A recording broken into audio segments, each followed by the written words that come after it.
más, bienvenidos todos los colegas, todos los que están interesados en este mundo de la magia. Esta historia no es ni más ni menos que yo soy un granito de arena en ese mundo mágico y por lo tanto, pues ese granito de arena quiere contar su historia. Quiero mandar un saludo a Edmundo Miller, que nos ha mandado muy cariñoso un mensaje. Y yo lo quiero mucho a Edmundo Miller porque yo tuve la gran suerte, el gran honor de conocer a su papá, a su padre, a Paco Miller, en los momentos de mi llegada a Venezuela, que ya por cierto el próximo capítulo vamos a hablar de eso. Conocí a Paco Miller. Paco Miller junto con su hijo Edmundo Miller, dos tremendos ventrílocos de los que han hecho sensación en México y en toda América Latina. Aquí Paco Miller era, por no voy a ser exagerado, era casi tan conocido como Cantinflas. Y a Julio, me acuerdo perfectamente cuando fuimos a comprar las pieles a casa de Ilka Maggi. Fuimos a comprar las pieles del oso blanco y del gorila. Yo también las compré, como tú recuerdas, compramos una cada uno. Yo le saqué mucho partido. Ya llegaremos en la época que estamos en Venezuela, que ya vamos a entrar al próximo capítulo.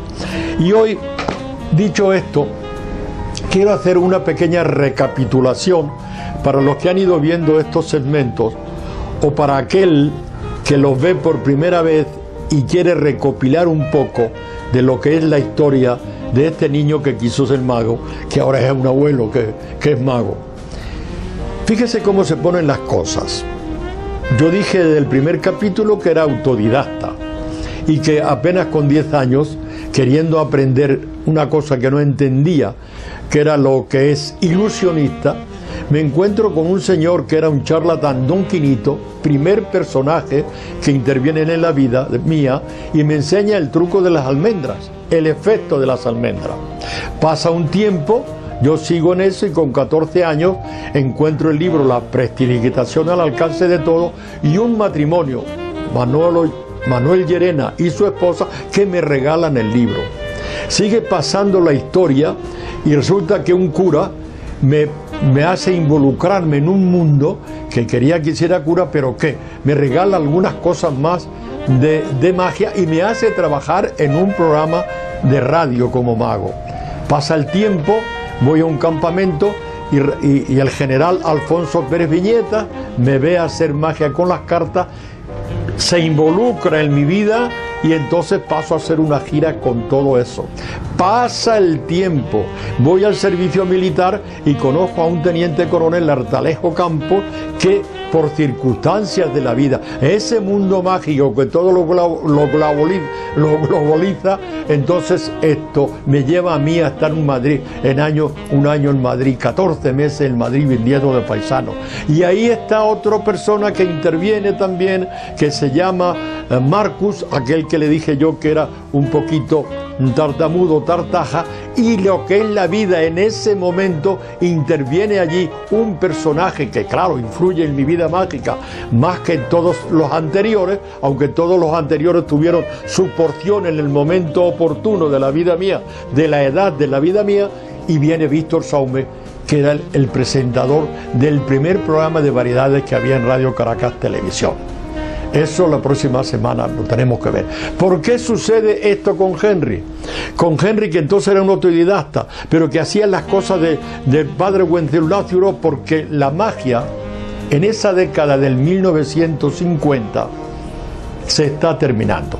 Había sido la década de oro de la magia del 1850 a 1950.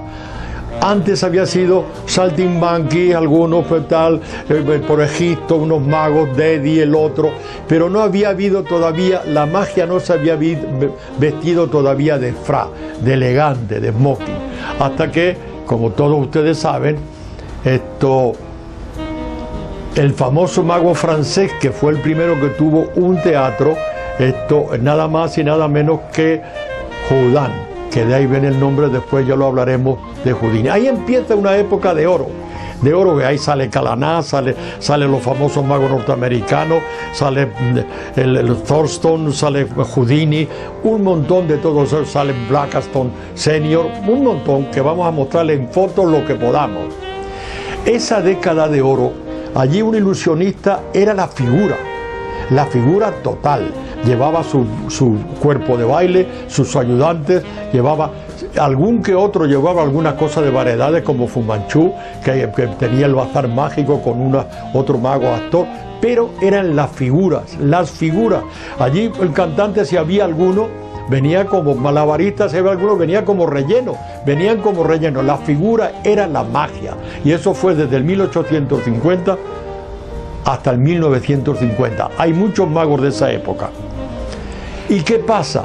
En el 1850 aquellos magos que venían también de los circos, que no tenían grandes espectáculos para teatro, como Chan, como Calaná, como Fu Manchu, como Ricciardi, esto empieza en el 1950, se acaba, porque lo primero había nacido con la revolución industrial, y lo segundo, cuando ya viene lo segundo, es porque termina la Segunda Guerra Mundial y entonces empiezan a desaparecer.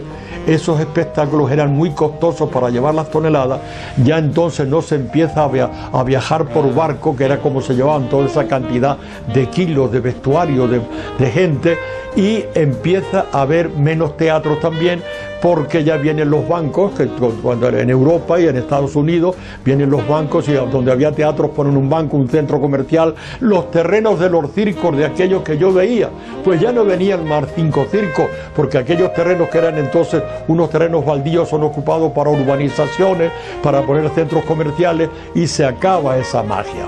Esa magia viene a ser costosa. Y entonces, en el próximo capítulo, yo les hablaré ya cómo es posible que había habido en Europa un movimiento tan grande que ya esos magos ya no tenían más cabida. Ya aquellas ilusiones grandes, todo aquello no tenían más cabida. ¿Y por qué el gran Henry, sin saberlo ni notarlo, empezó a hacer cosas de prestidigitación y de cerca, y la gente se quedaba loca viendo aquello? Cómo se cambiaba una carta en las manos, cómo podía aparecer dedales aquí, cómo empiezan a darse cuenta de que había otra magia, porque todos ellos estaban acostumbrados a ponerse muy elegantemente, muy bien, y era una función de teatro. Hay una función de magia, de un espectáculo completo, como estaba Fu Manchu en el Teatro Martín, como estaba Ricciardi en mi pueblo, y como estaba allá. Esa época termina. Los magos de los circos también, porque hay menos circos, y ellos les pilla de improviso, que se encuentra que ya no estaban acostumbrados sino a trabajar en el circo, y sacarlos del circo no había hábito, no había costumbre y no había forma. Algunos que otros empezaron a salir, porque aquellos no manipulaban ni hacían cosas así de cerca, monedas, esponjas, dedales, no había. Y entonces ellos empiezan a decaer también. Y empiezan a decaer, y entonces, ¿por qué Gran Henry? Lo repito, porque hacía todo eso. Porque además el Gran Henry se había puesto una meta de vivir profesionalmente del ilusionismo. Se lo había puesto desde el principio, si ustedes vienen con sus cosas anteriores. El Gran Henry tenía ambición por ser mago ilusionista. El Gran Henry creía en sí mismo, y eso eran las cualidades que más o menos cargaba, además de tener un poder de comunicación tremendo, tanto fuera del escenario como dentro. Y el ángel, lo que no se puede comprar en farmacias ni en casa de magia, había nacido con él. Entonces, ese es el momento que yo aprovecho, sin darme cuenta siquiera, con la cosa de Marcus que me presenta en Televisión Española, y ahí se me abre un mundo completamente nuevo. Y cuando yo llego a América, a Venezuela, vía Venezuela, es cuando empezamos a dar cuenta de que todo lo que yo estoy diciendo, con un documental que había recorrido el mundo entero, que se llamaba Europa de Noche, donde trabajaban varias atracciones de las salas de fiesta modernas que había en Alemania, en Bruselas, en Francia sobre todo, aparece un mago que cambia la vida para todos nosotros. Para mí solamente el 50%, porque yo ya venía trabajando, haciendo ese tipo de trabajo. Entonces, ¿qué pasa con eso? Que cuando uno tiene las cualidades de querer ser mago, de querer ser ilusionista, bueno, pues esa era la meta importante. Pero y la decepción de Henry, cuando en Madrid, por ejemplo, que yo empiezo a visitar la SEI, hay unos magos que tenían mejor vestuario que yo, que tenían mejores aparatos, manipulación ya lo había de primera categoría, y me invitan a que yo vaya al festival del Circo Price de la SEI. El Circo Price era otro de los circos, no aquellos ambulantes, sino que el Circo Price era en la Plaza del Rey un circo, un coliseo, precisamente ahí siempre eterno. Ahí se pasaban todas las compañías y todos los circos del mundo, pero estaba estable ahí, hecho lo mismo que en Alemania, por ejemplo, estaba el Circo Kron, que tenía su en Bruselas, en Andorra, el famoso circo de los... Todo eso eran fijos, incluso el del Madrid con el tiempo lo cambiaron. Eso, como en Estados Unidos, el Madison Square Garden, donde de ahí parten los circos grandes, el Barnum Circus, etcétera, etcétera. Cuando yo llego a ese festival del Circo Price, me encuentro con magos como Rundel, un tremendo mago, una capa, elegante, fenómeno, muy bueno, con mucha personalidad, haciendo juegos ya de salón, manipulación y salón. Me encuentro, por ejemplo, con Muro, que manipulaba el cono, algo extraordinario, algo brutal. Me encuentro con Charles Ruinot, que es Alfredo Florenza Casasola, de ventriloquía. Me encuentro con Carabias haciendo un presentador de showman, para la época un presentador animador estupendo. Y entonces me doy cuenta yo de que aquella gente, diferente a todos los magos que me había encontrado en los circos, que vivían de la magia, esta gente vivían de la magia, eran una especie de señores. Por ejemplo, Rundel era jefe de una caja de un banco, de una caja de esto. Muro tenía su tremendo negocio. Charles Rino era un científico de laboratorio. Pujol era un señor que tenía unas agencias de publicidad.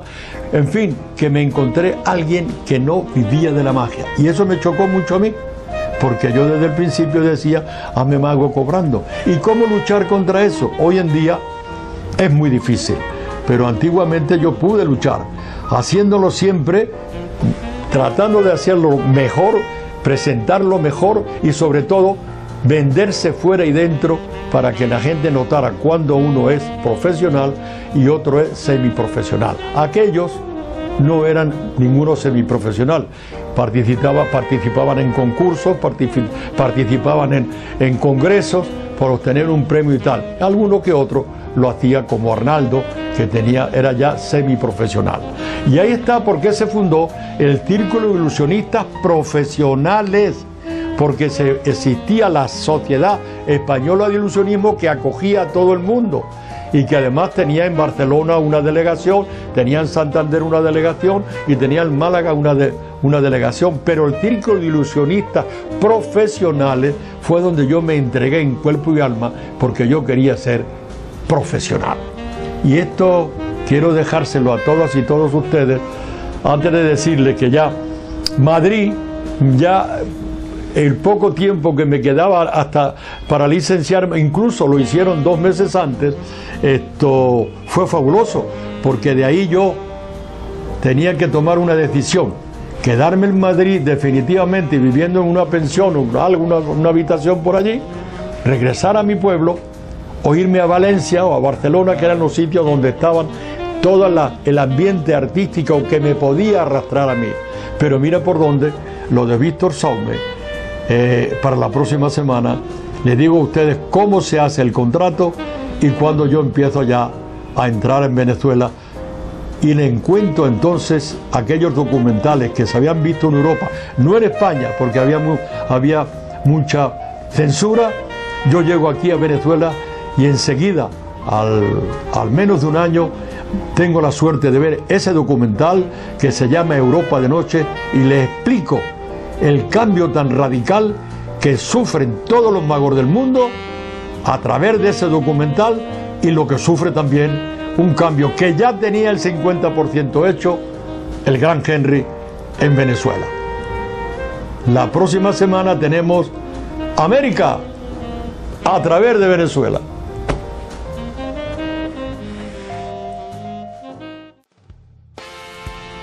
Como les había prometido, vamos a hacerle la discoteca, que yo debuté con ella en el 1957 en la televisión española. Y ustedes en esa fotografía que están viendo ahí, están viendo la postura mía para el juego que le vamos a hacer.